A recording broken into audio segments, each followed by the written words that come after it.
लहानपणी ही सगळी पोरं लपाछपी खेळायची, पण मला तर फक्त एकच खेळ आवडायचा, डॉक्टर डॉक्टर.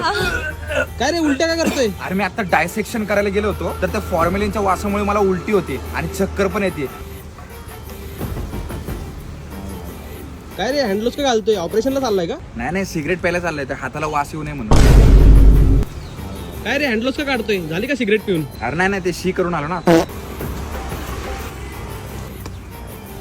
अरे मला टेन्शन आलंय रे, हे फार्माकोलॉजी आणि अॅनाटॉमीचं किती पण स्टडी केलं तरी कळतच नाहीये. सर सर सर तुमचं इन्स्पिरेशन कोण आहे? संजय दत्त का? माझा आवडता मूवी मुन्ना भाई MBBS आहे ना. देऊ का जादू की झप्पी? नको नको. काय रे डॉक्टर एवढा सॅड काय? अरे मी एका डेटला गेलो होतो, तर त्या मुलीने मला सफरचंद दिलं रे. अरे बघ त्यात सॅड होण्यासारखं काय? अरे ते म्हणतात ना, an apple day keeps a doctor away. बहुतेक तिला माझ्यापासून दूर राहायचं असेल. अरे कदाचित असं असेल की तिला तुला निरोगी बघायचं असेल म्हणून तुला ऍपल दिला असेल. हो का? थांब तिला माझं इंजेक्शनच देतो. काय सागर, डिग्री झाली तुझी, अभिनंदन. आता पुढे काय करणार? सगळ्यात पहिल्यांदा तर मी माझा इंस्टाग्राम युजर नेम चेंज करणार आहे, डॉक्टर सागर शिंदे.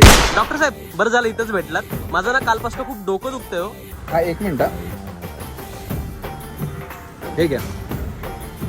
अहो हे काय? हे तर नुसती रेस सोडून दिली तुम्ही. अहो ही सगळी औषध आहेत, प्रिस्क्रिप्शन आहे ते. 4 क्रोसिनच्या गोळ्या, 2 डोलो 650 आहे, 3 ॲजिथ्रोमायसिन आहे, अॅनासेशिया जो तुमच्या डाव्या गांडीत. काय काय काय? नाही डाव्या मांडीत द्यायचे आहेत, मांडी. आणि एक सलाईन आहे जे तुमच्या मागून घाला, बरं वाटेल तुमच्या डोक्याला.